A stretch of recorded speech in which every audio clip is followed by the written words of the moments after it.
Okay, so hello everybody.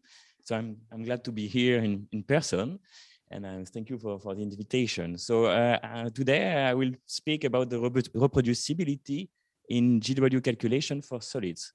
So this is really a follow-up of Michiel's previous talk. He was speaking about molecules, and now I'll show you how difficult it is for solids.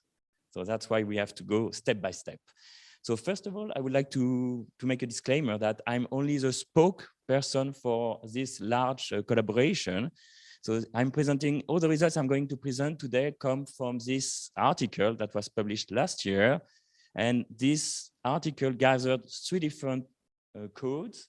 And with these 3 different codes, namely Abinit, Yambo, and Berkeley GW from 3 different places in the world, we wanted to get the exact same GW results for solids.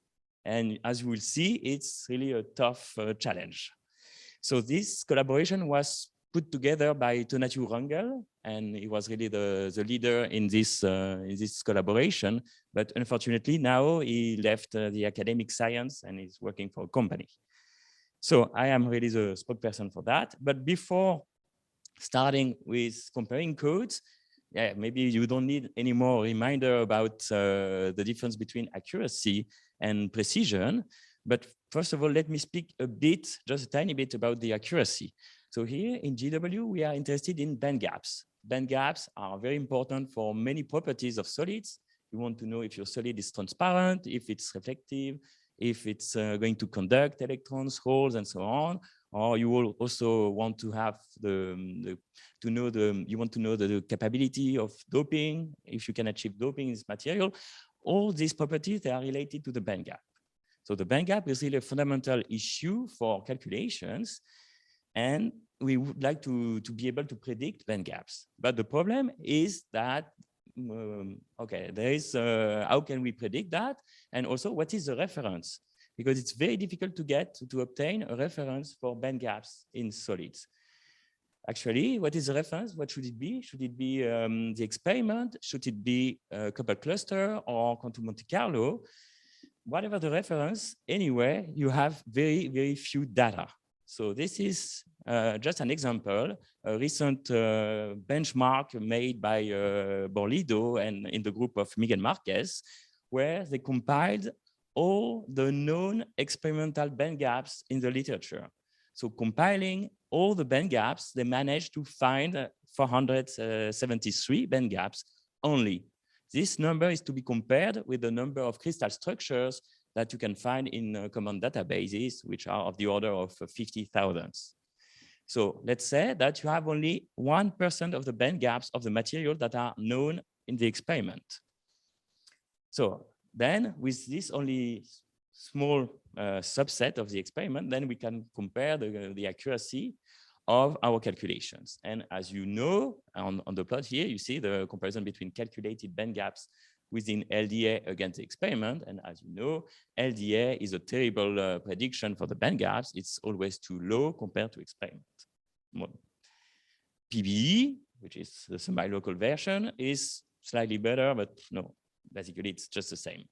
But then going towards hybrid functionals, such as PBE0, which, as you see the equation on the right-hand side, which is a mixture between exact exchange Hartree-Fock and PBE exchange with a tuning, let's say a fixed parameter alpha of 1/4, then you get results that are much more in line with experiment. But now we in general overshoot a bit with PBE0. And in this field, I would say that today, the best functional of all is HAC06, which is able to predict very nice band gaps for semiconductors, but then you have a slight tendency to underestimate for insulators. And if I draw a line, just a guide to the eye, more or less, you see that you have, in the red line shows, the red curve shows a deviation from the experiment that goes farther and farther away as long as you go when you follow the larger band gap insulators. Even out of these trends, there are really outliers that are really scary, I would say. because here I wrote in full letters the formulas for solids that have an error in the band gap larger than 2 eV. So 2 eV is really a tremendous amount, a huge error that can say that, okay, our predictions are just not reality. And you see there are really quite many examples where the error is as large as 2 EVs. So the solution in this field, as we have been claiming for years, would be to do GW calculations. So these are GW calculations for only 77 band gaps due to Mikil some years ago. And as you see, in general, the agreement with respect to the experimental values is much better, even though sometimes you still have some outliers like the copper containing chromium or chloride, which are 2 EVs away from the experimental value.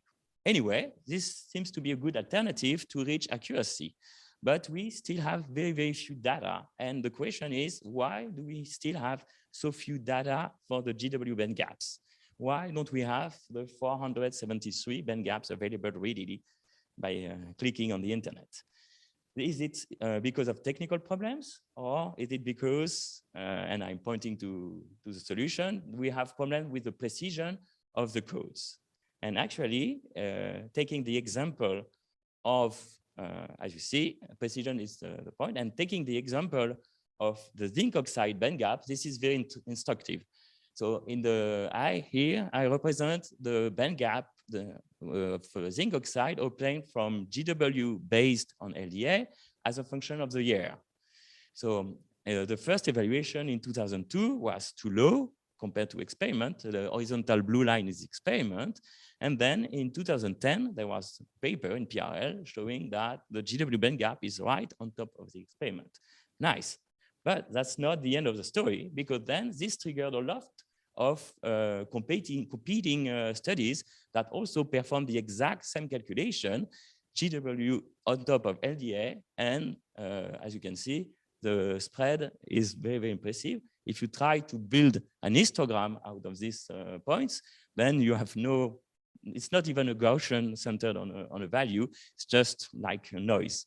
So the precision of the calculation, or I would rather say the imprecision of the calculation is huge. So we have like a 2 EV spread in the published values for a band gap that should be around 3 something. So that's a situation that is, of course, affecting strongly the reliability of the code, and also the predictability that we can have, and the trust, and so on. So this needs to be fixed. So with a bit of analysis, then you can immediately see that you can split the data into two sets. The one that we're using an approximation named Plasmon-Paul model in the Hilbert-St. flavor, and the other. So you see that in the green, the green one are always overshooting a lot compared to all the other ones. So this is pointing to one of the origin of the problem, and then we will go towards more details. So going into the details of a GW calculation, so sorry, I'm going to present quite a lot of equations, but this is really, we need to enter now into the details of GW to understand where are the difficulties. So just a quick reminder about how we do GW calculation in general. So in general, we use the one-shot procedure, or we name it also G0, W0, which means that we first start from a DFT CONJAM calculation. And from this DFT CONJAM calculation, we extract the eigenvalues and the eigenvectors. And based on that, we calculate the dynamic polarizability chi-naught of the system, chi-naught of omega. And then from this chi-naught of omega, we can get the screen Coulomb interaction W of omega. And then we can perform eventually the convolution between the Green's function G and W, so to obtain the so-called self-energy. And from the self-energy, we get the eigenvalues, or the band gaps, if you want. Okay, so that's the workflow we all use. If we were doing self-consistent calculation, then we would need to cycle a bit. But so far, we just focus on the mainstream GW, which is G0, W0. Okay, and immediately by taking a look at what is going on inside the codes, and I will be focusing on plane wave codes, we see that there are several points about which we should be worried. First of all, the calculation converge very slowly with respect to the plane wave basis we use for chi-naught and W. Also, it converges very slowly with respect to empty states. First point. Second, we have a problem or a strong sensitivity to the pseudopotentials or to the PAW data. Three, we have to be very, very careful about how we calculate the Fock exact exchange, because it's very sensitive to the K-point sampling. And finally, we have to deal with the treatment of the frequency dependence of W of omega. So let me run through these points, the first point quickly, because we can evacuate that. So why is GW sensitive to empty states, and does it converge slowly with respect to plane waves? So in practice, we usually use this formula. So this is a sum over states formula to obtain chi-naught, the SOS formula. And you see the expression is quite long. It's not that complicated, but immediately we see that we have a double sum over states, J being an occupied state and I being an empty state. So this makes the calculation dependent onto empty states or virtual orbitals in the quantum chemistry vocabulary. And also in plane waves, we have a non-local dependence of chi-naught with respect to the basis. So in other words, chi-naught is a matrix of G and G prime being plane waves. So this is a matrix instead of usually we are used to using vectors. And this is very heavy in the end. We have to store big matrices. And that's why we have to limit, unfortunately, the number of plane waves we use. And that's why it's painful in the end. And here we have the M quantity is what we call the generalized oscillator strength. And it depends on two wave functions. So then also about so that's why it's converging slowly, but we can do brute force calculation and converge the calculation. This is something that we can do today. But concerning the pseudopotential or the PAW data, then we have to calculate this type of quantities, which are product of wave functions. And this is not adequate to do the usual PAW trick. And that's why there are competing versions of how you can implement this calculation of this M quantity in PAW or in pseudopotentials. So Klimt and Kresser proposed some time ago to do norm-conserving PAW. So this sounds really like an oxymoron. You have PAW, but you enforce the norm conservation back in the framework.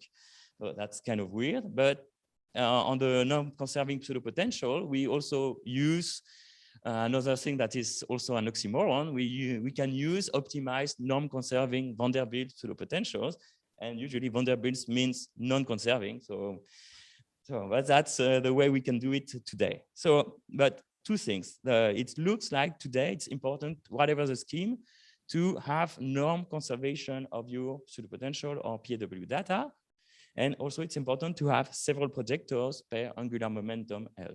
And these two schemes enforce this. That's no problem anymore.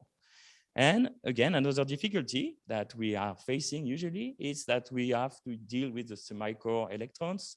For instance, if you want to calculate zinc, as in zinc oxide, so it's element 30, usually you would use a pseudopotential with only, let's say, 8 valence electrons. But for GW, you would need to use 20 electrons instead, or the shell and the shell below. So this is how we should do, and that's why the calculations are painful in the end. So we can evacuate this topic and go to the next topic, which is the slow convergence of the Fock exchange. So the Fock exchange should be something simple. That's something, this is just an expectation value of sigma x, and I wrote the expression right here. So the M quantity is still the generalized oscillator strength, and it's multiplied by the Coulomb interaction V in reciprocal space. But a problem arises immediately that when you consider the contribution of the Q plus G going to 0, then the right-hand side, you see this oscillator strength reduces to a simple overlap. And therefore, you just have delta IV, which is 1 or 0. So it behaves very nicely. Instead, the Coulomb interaction, as you all know, in a simple space, has a divergence in 0.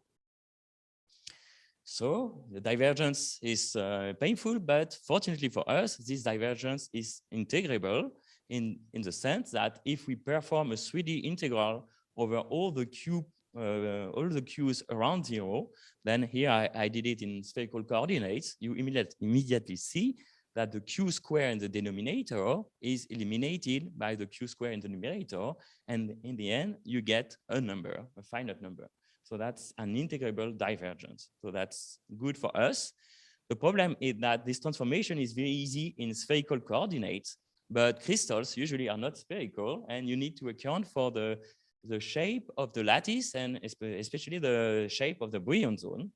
So you need to resort to other tricks. And the tricks that we all use is to go back to an integral. We think about this summation over k point being just an integral. And here in gray, I represented the Brillouin zone. And then we all do a splitting of the Brillouin zone into small pieces of the Brillouin zone around each k point or each q point here. And we just split the integral in small volumes. And then we do an approximation. We say that the M quantity varies slowly, so we can extract it from the integral and just do a summation on a k-point grid, on a q-point grid, as we all do in DFT. And just what remains is the integral that we have to perform in the small, in each small volume of the Brillouin zone. And then codes at this point have different tricks. So in Abinit, we were doing this this approximation, or this calculation, sorry, using an auxiliary function that we know how to integrate. Or in Berkeley GW and Yambo, they were using stochastic integrals, using a kind of Monte Carlo quadrature and obtaining different results. Okay, so these three possibilities were available. And if we compare them for a simplest case, for the simplest case, you can think in solids. So this is silicon. This is the expectation value for the top valence band. And this is a convergence as a function of the k-point sampling. Okay, so you see that if you go towards very, very large k-point sets, so 36 means a grid 36 by 36 by 36. So this is a lot of k-points. And eventually, the codes that are the solid lines for Berkeley GW and Yambo go to the same point as the Abinit in pink. But you see that if you want to reach very high accuracy, you need to go towards very dense k-point sets. So that's why and the convergent behavior is different for valence. So then you have a problem because for the conduction, sorry. So when you calculate a band gap, which is the difference between the two, then you are in troubles. So first of all, we change the default behavior of Berkeley GW that used to be the dashed black curve that was off. And also we implemented the Monte Carlo integration in Abinit so that in the end, all the three codes agree at least on the exchange. That should be the simplest thing we imagine. Okay, and last technical point is how we deal with the frequency dependence in W. So I wrote in the beginning that in the workflow that the GW self-energy is a convolution between the Green's function and W of omega. And here, if I specify all the equation we really implement in the codes, this is the integral we should perform. So this integral over omega prime. Okay, and therefore you see that we need in principle to evaluate W for several omega prime. So this is very painful, and we could do it like brute force with many evaluation of W, which is, I remind you, a matrix. So with a lot of real number, complex numbers. Or we can, in the past, people were using plasmopole model where the omega prime dependence of W was modeled with this functional form where we have only two parameters per GG prime and Q. Okay, so we have two parameters and we need two constraints. And to get these two constraints, we have Hybertson and Louis or Godby-Needs flavors. And that were the competing approaches that were available. So let's do it for real for silicon. So here, these are the results for silicon. So GW based on PBE using the same pseudo potential, same K-point sampling, same number of empty states, same cutoff energy for the plane wave basis, same technique for the integration, same technique for the frequency integration. So everything's the same. And with our efforts, at last, we could have the same result in AB, stands for Abinit, and BGW for Berkeley GW. So these two codes, you see, after our effort, could agree on the 10 millieV accuracy level. Okay, it's good. Then going to another plasmopole model, the Godby-Needs flavor. Then the three codes could be tested there. And as you see, the accuracy or the precision among the code is now very good. We had to implement the Godby-Needs flavor in Berkeley GW to achieve this comparison.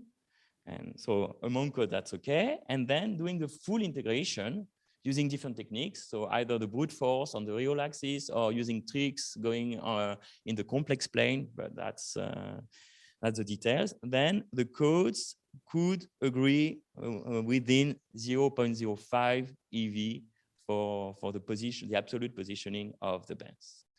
So that's quite okay. That's better than the accuracy we have with respect to experiment, but it's still not completely perfect. Okay, and now if we compare the different the precision of the different approximation, taking the full integration as a reference, we see that the Hybertson-Louis plasmopole model is quite off already for silicon. So the band gap is okay, but the absolute position of the bands is 0.2 EV away from the reference. So I think we can, in the future, we should not be using the plasmopole model in that flavor anymore. But and on the other side, the Godby-Needs is within 0.1. So we could say that it's quite okay, but not perfect. So we have to know that it has a limited accuracy. Okay, so we did silicon. Now we can jump to TiO2, so retile TiO2. And these are the results we could obtain using the Godby-Needs plasmopole model, the first three lines in the three codes. And we got the exact same band gap within 0.1, let's say, with this accuracy among the three codes. And going to full integration, the results just changed by 0.1. So this is the converge, let's say, the state-of-the-art TiO2 band gap for GW based on PBE. And then turning back to zinc oxide, that was the introduction of the talk. Remember that we had an history of different values in the year 2000 and following years. And why is it so? It's so because first, the convergence is awfully slow for zinc oxide. So we could achieve convergence with respect to empty states and plane waves for the other systems, but for zinc oxide, it's very, very difficult. And here you see on the right-hand side, the plot of the band gap as a function of the cutoff we use for chi-naught. And you see that the convergence is as 1 over the number of plane waves. And even using the largest 100 Rydberg cutoff, which means 5,500 times 5,500 metrics, it's still like, okay, 0.1 EV away from the extrapolated value. Well, let's say 0.05 away from the extrapolated value. So we need to do some kind of extrapolation for zinc oxide. Okay, but first we wanted to compare the codes, and here we compare unconverged results using the same pseudo, same everything again, and you could see that in that case, if you use the same parameters, all the three codes give very, very similar results. So for under-converged results, we managed to agree. And then we did one extrapolation with only one code, that was per GW, and we proposed a new value. Let's say we confirmed the value for the GW band gap for zinc oxide, which is, this is sad, but it's 2.8. So it's not the experimental value, it's too low, but that's the value that we should obtain if we carefully do the calculation. Okay, so with this, I think it's time to conclude. So just my main point was to show that it's very difficult to achieve precision for GW codes in plane waves because of the slow convergence and also all the numerical details that we have inside the codes. So we need to know really what's going on, and you need to know what you do. So you cannot just take a code and imagine that it will give the same as another code without knowing the technical details. It's too early. We need another few years to achieve that. But at the end of the study, we managed to have 3 independent codes that agree perfectly, almost perfectly, I would say. These 3 codes, but okay, what about the most used code in the world, which is VASP? So VASP was not included in the study, that's a pity, but VASP is only PAW, and here we were using norm-conserving pseudopotentials. So the next step would be to also include the leading code on the market in that topic. And of course, once precision among code will have been achieved, we need to know better about the accuracy, which is comparing to experiment or comparing to quantum Monte Carlo or coupled cluster. Okay, with this, I think it's time for me to stop. I thank you for your kind attention. Thank you very much, Fabien, for this nice presentation. And at the level of the questions. Yes. Thanks for the nice talk. I have a small question about the band gap. So I noticed that when you performed the GW calculations for the band gap, you will have different values like the last picture shows. So I just want to know, when you calculate the band gap, how to choose the correct lattice constant, because it is also a very key point for the band gap. Maybe you can choose the experimental data, or you can perform the relaxation to get the GW1, which can get the maximum energy for this. Yeah, that's always a question. So usually GW is just, as you see in the workflow, it's a post-processing tool to DFT. So we usually start from, let's say, a self-consistent GW calculation, self-consistent DFT calculation, and then we just do G0, W0. So when we do so, we do not have access to the total energy that corresponds to this GW calculation. As we don't have access to the total energy, so we don't know how to relax the atom, we don't know the equilibrium lattice constant, so we are stuck. So we have to make a choice at this point. So either, as you said, we can choose the experimental lattice constant, or we can use the one we obtained from DFT, but in that case, which DFT would you choose? Yeah. So usually we always stick to the experimental structure, and in all the calculations I showed today, these were GW calculation based on the experimental structure. Then as anyway, it's inconsistent between the DFT calculation and the GW calculation, you have to make a choice. So maybe in the future we could use, I don't know, a hybrid functional or something that gives a good structure, but there is no unique choice. Instead, if you use experiment, there is a unique choice. Okay, next question in the audience. I see that there are. I'm not active in calculating these structures, but something that occurs to me if I think of it from a somewhat larger distance is that I'm very surprised that you calculate the band gap, because the band gap is really where you see nothing, there is nothing. It's the forbidden space in your spectrum.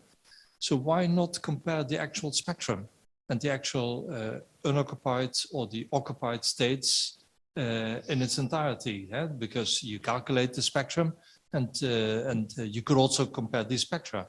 probably you would see then also why zinc oxide has its poor performance, because something is going wrong with the unoccupied states apparently. So why only focus on a band gap? Is that for ease of comparison? Or, yeah, you made a point. That's for ease of comparison for sure. So we have one number we can compare. So it's always easier to have just one number. And from the experimental point of view, I think the band gap is really a key quantity to many practical aspects of materials. You want to know if your material is going to be insulator or conductive, if you can dope efficiently this material. So there are many properties that are tightly bound to the band gap.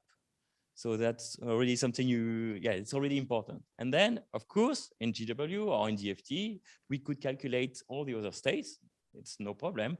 But then we would have, today we can do data mining and so on. But if you see, if we already do not agree on the band gap, which is a key quantity, then what could you expect for the rest? So sometimes we also compare like the position of the D states to see how far they are below the balance. We have this type of comparison. So for zinc oxide, we could do that, yes. And with DFT, we do the comparison. I mean, because it's less costly than GW. Yes. No, usually the dispersion is not bad. So the dispersion of the band is typically better than the band gap. The band gap is a real problem.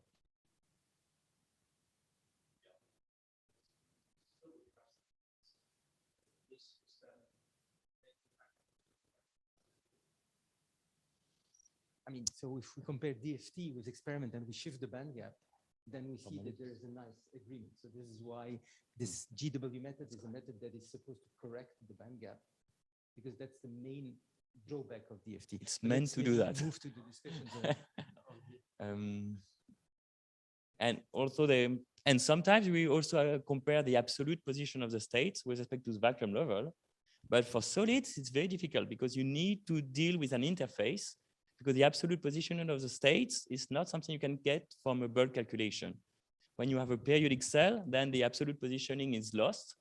And then if you want to compare your absolute position of your state with respect to the vacuum level, then you need to design an interface with your material there and vacuum on the other side. And then you need to follow the change of potential across the interface.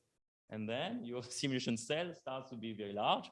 And as you see, even with zinc oxide with only 4 atoms per cell, we already struggle. So also becomes dependent on yes, so 111. The crystallographic direction you take determines what is this, let's say, removal. Becomes extremely complex. And this band gap is effectively something that is kind of independent of where the reference is. I think that's one of the most important reasons why we take the band gap generally as a. Okay, there is one question from Ongbin Shang. Could you raise your question, Ongbin Shang? Yes, can you hear me? Yeah, good. Thanks, Fabien, for this very nice talk. My question is regarding the divergent behavior of the potential as Q approaches 0. So what can we do if we are considering some 2-dimensional materials in this case? So that's correct. So this is what I showed is specifically for 3D materials, because then the integral has to be performed in a different way. And there exist several techniques today to deal with 1D materials, 2D materials, and so on. But I think there are many techniques, several techniques that exist. And I think now we should do the effort of comparing them and see which one converges faster to the infinite K-point sampling. But I think today I cannot tell you this method is better than that other method. So there exist methods, but they are not being tested properly against one another. So I think this is the next step we should do for 2D materials and 1D as well. Thanks. And the next question is from Matthias. Matthias, can you? Yeah. Okay. But my question now is more really in general. Your title says actually solids. Now, solids means actually includes in principle also metals. And so my question is, what is really the experience now with GW on metals, for example, transition metals, looking at properties of the D band and maybe magnetism? I mean, that goes to, in my view, to accuracy and precision, because actually K points are important, but in general, also the accuracy question. What is the experience there nowadays? Okay, so my personal experience is very small in metals, I have to confess. In the paper, in this combined study, we also studied gold. And okay, this is a Convergence study of gold, for gold. And you see again that the calculations are converging very slowly with respect to the K-point sampling. So that's something we are used to for DFT calculations for metals. But yeah, here, in addition to usual DFT, then we need to treat very carefully how the chi-naught function, the polarizability, goes when the Q goes to zero limit, because then you have intra-band transition, and it's kind of let's say dangerous there. So we manage here to have all the three codes agree on that, but that was really challenging. So I have to confess that this is not the part I was involved in, so I cannot tell you much more about that. So of course, in metals, usually you don't have band gap, so you don't have band gap problems. So people are not usually willing to pay the cost of doing GW calculations for metals. The thing it could improve, this is the bandwidth, and as far as I remember, the bandwidth, the occupied bandwidth of gold becomes quite good, I would say, when we use GW calculations. But okay, this is really not the part I know much. So I did some of the calculations on gold with Abinit, and some horrible things actually happen. So in gold, and I was just looking at the gamma gap in gold. Especially if you look at the convergence, both with the unoccupied states and the plane wave cutoff. There's even if you push them up and you push them down, for some K-point meshes, the way that the convergence happens turns around. So for a low K-point mesh, it was converging upwards, and then we swapped to a low K or higher K-point mesh, and then it turns the other way around. So there's lots and lots of work to be done there to look at these, I mean, points further away from, let's say, where the Fermi level sits. You have these large gaps, and then it's extremely challenging. Okay, thank you.